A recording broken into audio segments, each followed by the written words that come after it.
Hello everyone, how is it going? In previous episodes we stripped the car front to back, cleaned everything up and protected the chassis from rust. But today comes the toughest challenge yet, tackling all the rust in the front section. And that meant a complete teardown, with nothing more than basic tools I had on hand.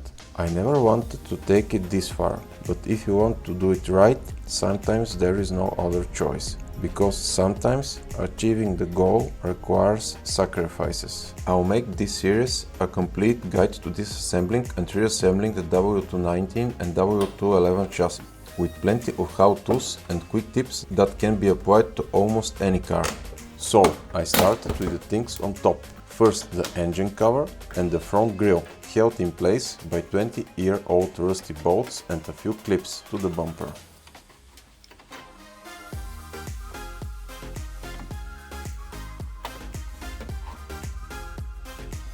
Then the weather strip and the front panel, held in place by a couple of bolts.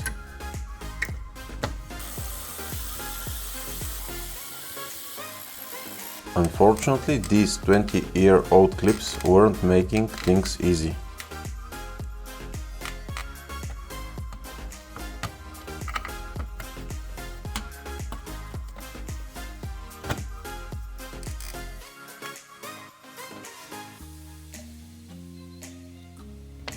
The radiator clips,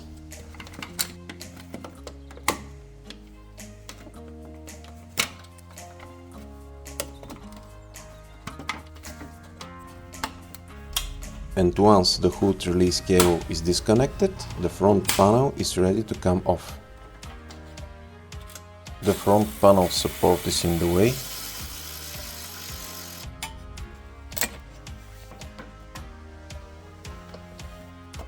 Next, the engine air ducts, the engine cooling fan connector. Looks like someone got creative with attaching the cooling fan.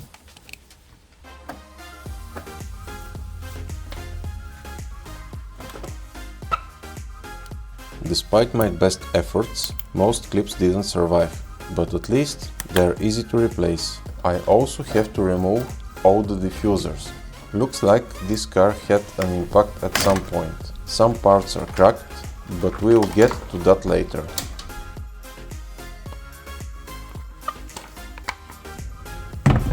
Next step, drain the coolant, but the drain plug completely broken. Honestly, I'm lucky it didn't burst out earlier and leave me stranded.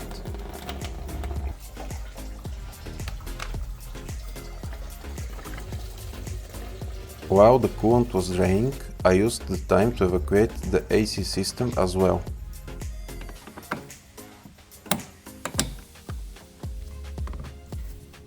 First, I connected the AC machine to the car ports. Once the refrigerant was evacuated, I applied a slight vacuum to the system and finally disconnected everything.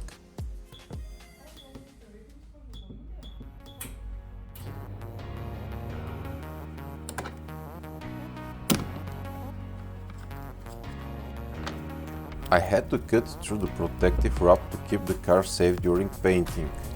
Then I emptied the trunk to reach the well-hidden battery.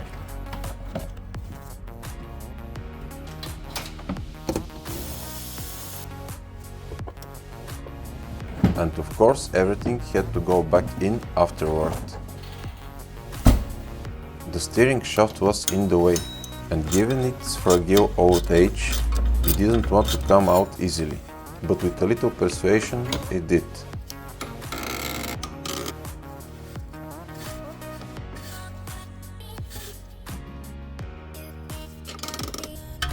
Since I was already under the car and antifreeze will be leaking later, I figured now was the best time to disconnect the AC hoses from the condenser.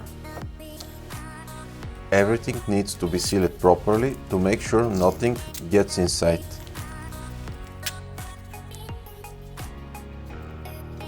Same with the intercooler pipes. I pulled out the intercooler, it's a brand new unit now.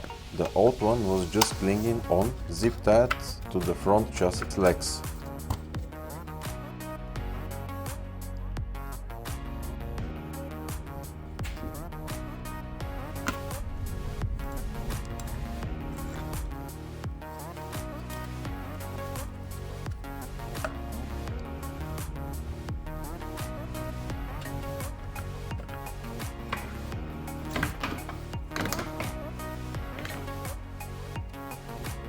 Next, the catalytic converter and its temperature sensor. They had to go too, otherwise they would be in the way.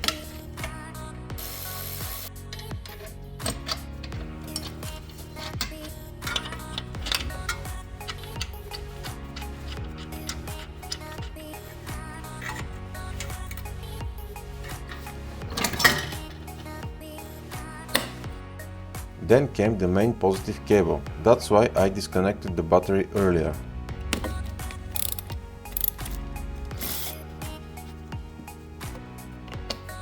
Next, I'll disconnect the gearbox wiring. First, the protective plate has to come off, then the connector. On the 5G-tronic, it's always a good idea to replace this plug when changing the oil. It saves a lot of headaches later. On the 7G-tronic, thought that's not necessary. After that, I drained the transmission oil. The pan was badly corroded. You can't see it here since it's coated in rust converter. But why the hell the oil is green? Any ideas? My gut feeling tells me future gearbox issues are coming. On the 7G-tronic, you also have to remove the oil level tube from the oil pan. A flat screwdriver does the trick.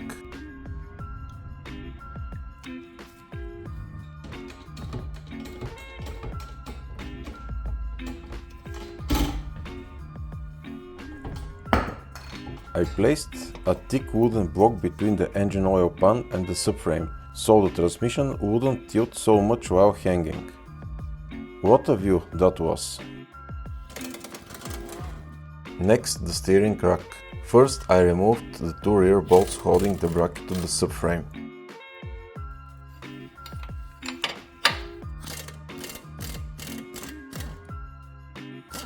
Then I removed the front left bolt and loosened the front right one. After that, the clamp for the feed line, a few more bolts and zip ties,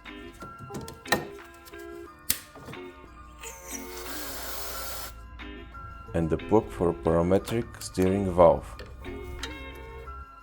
And finally the bolt holding the remaining two hoses.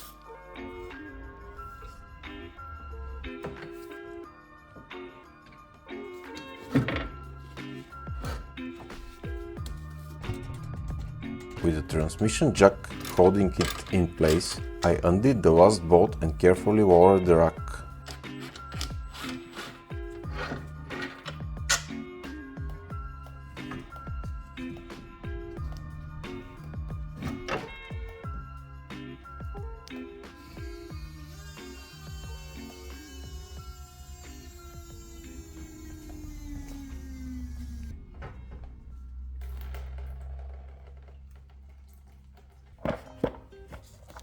Every opening had to be sealed to prevent dirt from getting inside.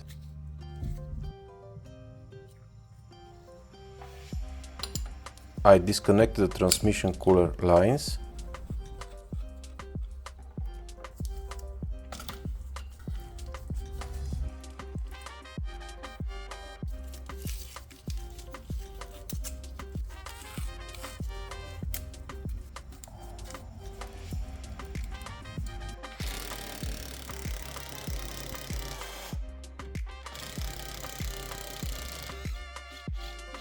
Removed two of the 6 bolts holding the subframe.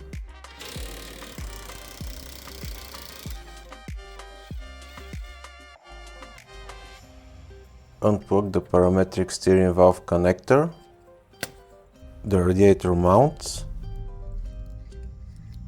and finally the coolant hoses. This clamp doesn't look original. Do you know what the downsides are of using this type of clamp?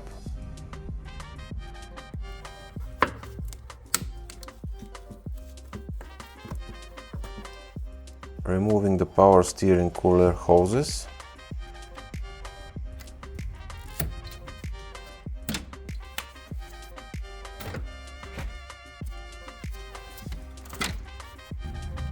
And then the hoses from the auxiliary water pump. Do you know what its purpose is?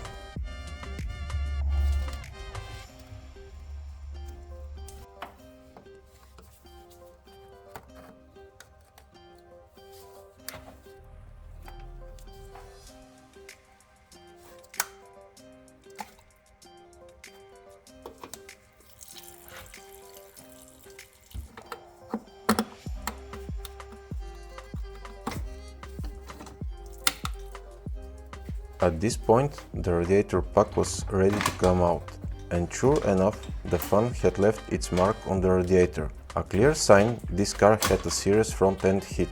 Later I found the radiator was badly bent and would likely need replacement.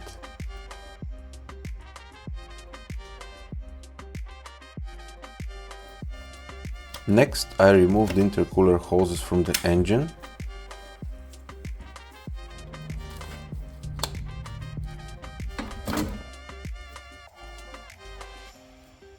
And the vacuum lines to free up more space.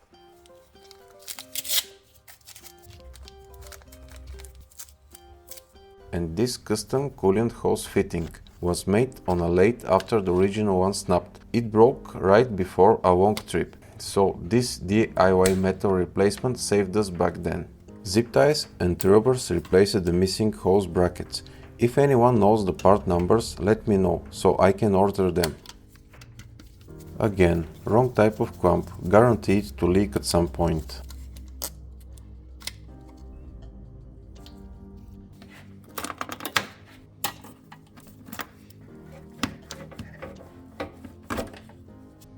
And finally, the last hose came out.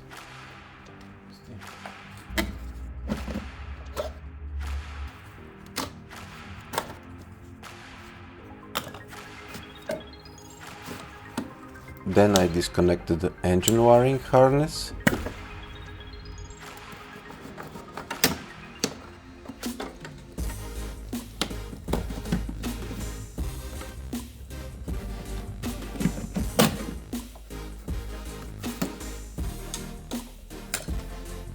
The AC pipes.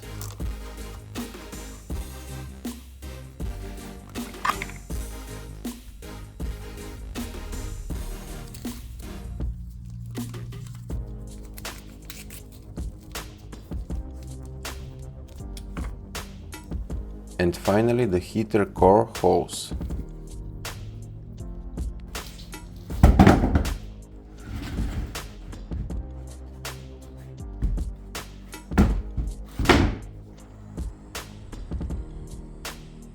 Next step, place 2 Euro pallets under the car, lower the chassis onto them and carefully undo the last 4 bolts holding the front subframe.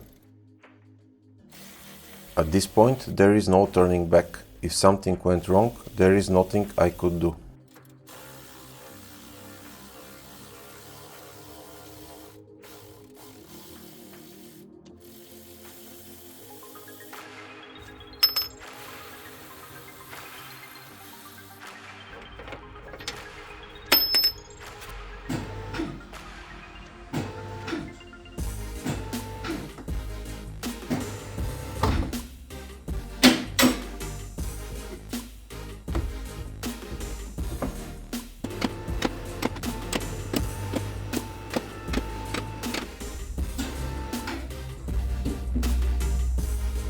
I only had to remove the steering shaft beforehand, but even without that, we managed it.